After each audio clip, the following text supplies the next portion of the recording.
नमस्कार, मी श्रीकांत उमरीकर. आपण पाहतात अनलायझर.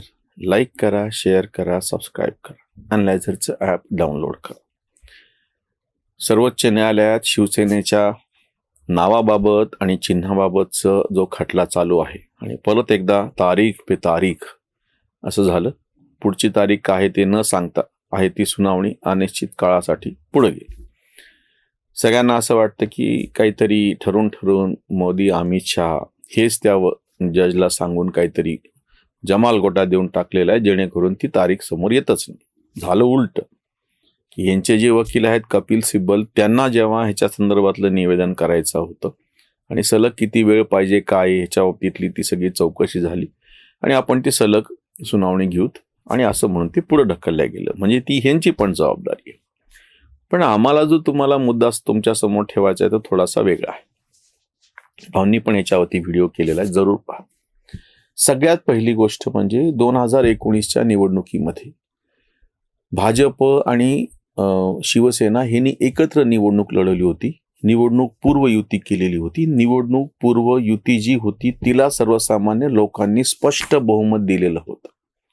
म्हणजे जनतेचा जो कल आहे, जनतेचा कौल जो आहे तो स्पष्टपणे भाजप सेना युतीकडे होता. असं असताना त्या कौलाला मुठमाती देऊन टांगा पलटी घोडे फरार, तसं त्यांना तुम्ही टांग दिली भाजपला आणि शिवसेना काँग्रेस आणि राष्ट्रवादी बरोबर जाऊन त्यांनी सरकार स्थापन केलं. म्हणजे पहिला जो मुद्दा गांभीर्याने उपस्थित होतो परत आता या चर्चेमध्ये सुद्धा तो होणार.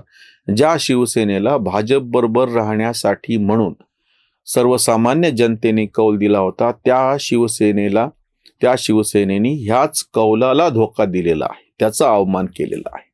त्याच्यामुळे ज्यांना हे कायदा, त्याच्यानंतर खटला, निवडणूक आयोग सगळं बाजूला ठेवा, ज्यांना लोकशाहीमध्ये जनता ही सार्वभौम आहे, जनतेचं मत हे सगळ्यात महत्त्वाचं आहे असं वाटतं, त्यांनी ह्याचं उत्तर द्यावं की जर तुम्हाला असा कौल दिलेला होता तर तुम्हाला तो कौल मुंडी मुरगळण्याचा काय अधिकार आहे.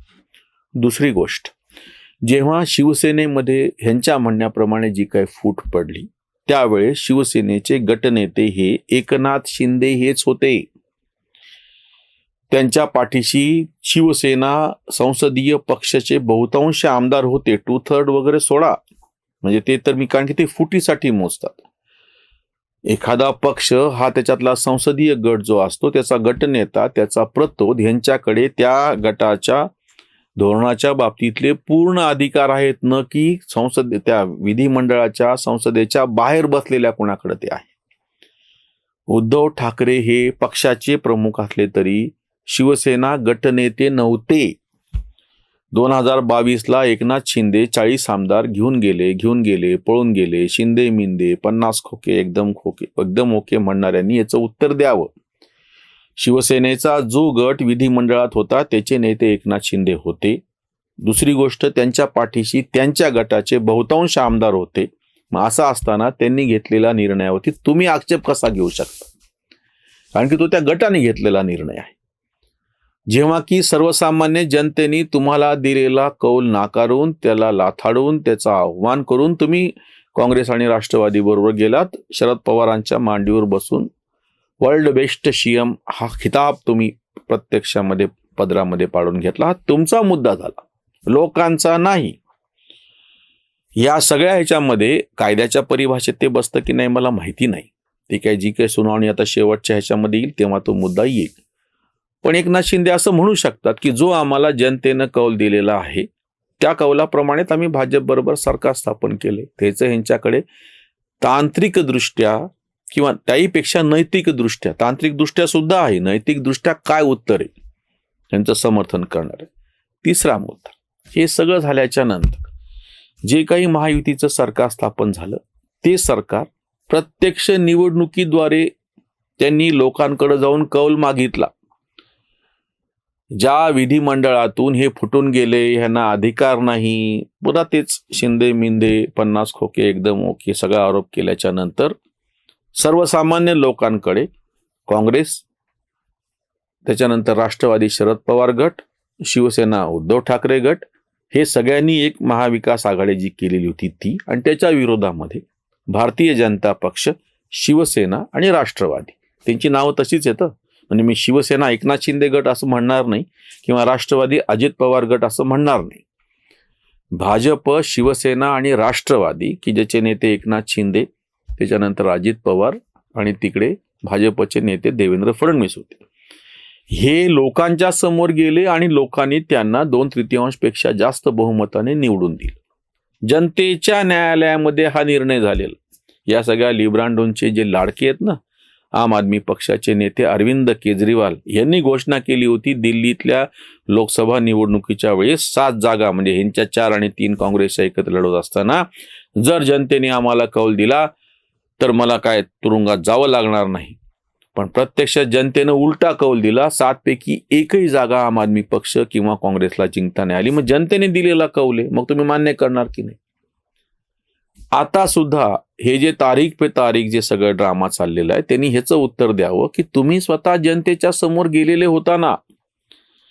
2024च्या विधानसभेमध्ये तुम्ही जनतेसमोर गेलेले होते आणि ते पण जनतेसमोर गेले होते. जनतेने जो न्याय निवाडा केलाय तो समोर आहे, तरी तुमची अजून मानायची तयारी नाही.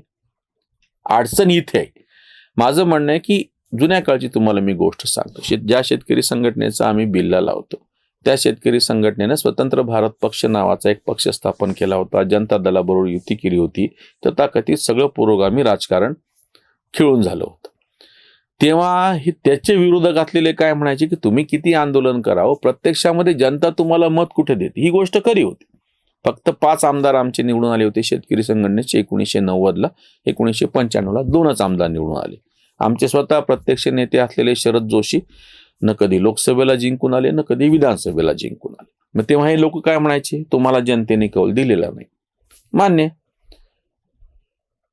आता जर तुम्हाला तेव्हा किंवा भारतीय जनता पक्षाच्या बाबतीमध्ये हे सगळे पुरोगामी अगदी 2009च्या लोकसभा निवडणुकीच्या निकालापर्यंत किंवा विधानसभेच्या निकालापर्यंत ही सगळे लेख तुम्ही तपासून पहा. महाराष्ट्रातले तथाकथित पुरोगामी सगळे आंतरराष्ट्रीय कटाचा तुंतुणं वाजवणारे सुमार बुद्धीचे ह्यांचे कुलगुरू सगट सगळे हे तेव्हा काय म्हणत होते की किती जरी हिंदुत्ववादी आणि टोकाचं राजकारण केलं तरी जनता यांना कधी थारा देत नाही. बरोबर आहे.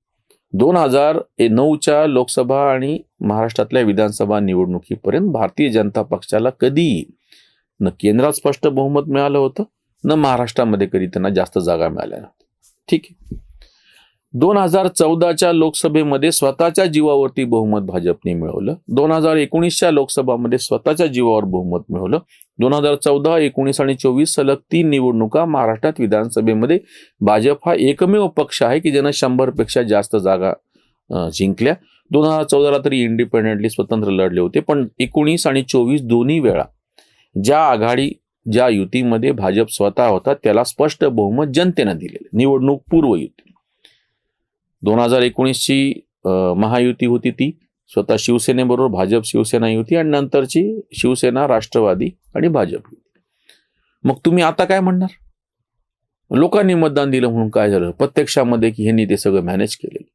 हा जो भंपकपणा आहे ना, आता निवडणूक निकाल तुम्ही आता काय करणार? तुम्ही लोकांनी जनतेच्या न्यायालयामध्ये तुम्ही माझा बाप पळवला, पक्ष पळवला, चिन्ह पळवलं म्हणजे रडगाणं उद्धव ठाकरे जे गात होते, आदित्य ठाकरे अजूनही तुंतुणं वाजवतात, त्यांचे प्रवक्ते ते काय बोलतात ते बाजूलाच ठेवा. हे सगळं समोर असताना, तुमची ही सगळी तक्रार समोर असताना, एवढं सगळं झाल्याच्या नंतर जेव्हा सर्वसामान्य जनतेने तुमच्या विरोधातला कौल दिलाय, तुम्हाला विरोधात बसायला सांगितलेलं आहे, राज्यसभेवरती तुम्हाला साधी एक जागा नाही निवडून आणता नाही आली. तुमच्यापेक्षा अर्धे आमदार असलेल्या शरद पवारांना 10 आमदार असलेल्या शरद पवारांच्या पक्षाला त्यांच्या पुढे दबावापुढे झोकून तुम्हाला त्यांना पाठिंबा देऊन त्यांना निवडून आणावं लागलं. तुमचा स्वतःचा उमेदवार नाही निवडून आणता आला. ही वस्तुस्थिती समजून न घेता अजूनही जे या सर्वोच्च न्यायालयाच्या ह्याच्यावरती बोलत आहेत आणि खरं तर सर्वोच्च न्यायालय त्याच्या बाबतीतला निकाल देऊच शकत नाही. मी आता परत सांगतो, हा निवडणूक आयोगाच्या अखत्यारीतला विषय आहे. निवडणूक आयोगानं चिन्ह दिलेलं आहे. त्या चिन्हावरती तुम्ही एक लोकसभा आणि एक विधानसभा निवडणूक सुद्धा लढली. बाकीच्या तर स्थानिक स्वराज्य संस्था अजून वेगळा मुद्दा आहे. आणि माझं तर म्हणणंच आहे की जाणीवपूर्वक एकनाथ शिंदे आणि अजित पवार या दोघांनी सुद्धा स्थानिक म्हणजे त्यांच्या पक्षांनी स्थानिक स्वराज्य संस्था सुद्धा आवर्जून त्या चिन्हावर लढलेल्या आहेत. उद्या जेव्हा ह्याच्यावरती निकाल द्यायची वेळ येईल तेव्हा लोकसभा विधानसभेच्या बरोबर स्थानिक स्वराज्य संस्थेमध्ये सुद्धा हे चिन्ह आणि हा पक्ष आणि लोकांनी दिलेलं मतदान आमच्या पाठीशी कसं हे ते सांगतील आकड्यानेशी. बघूयात तारीख पे तारीख म्हटल्याच्या नंतर आता पुढं काय होईल.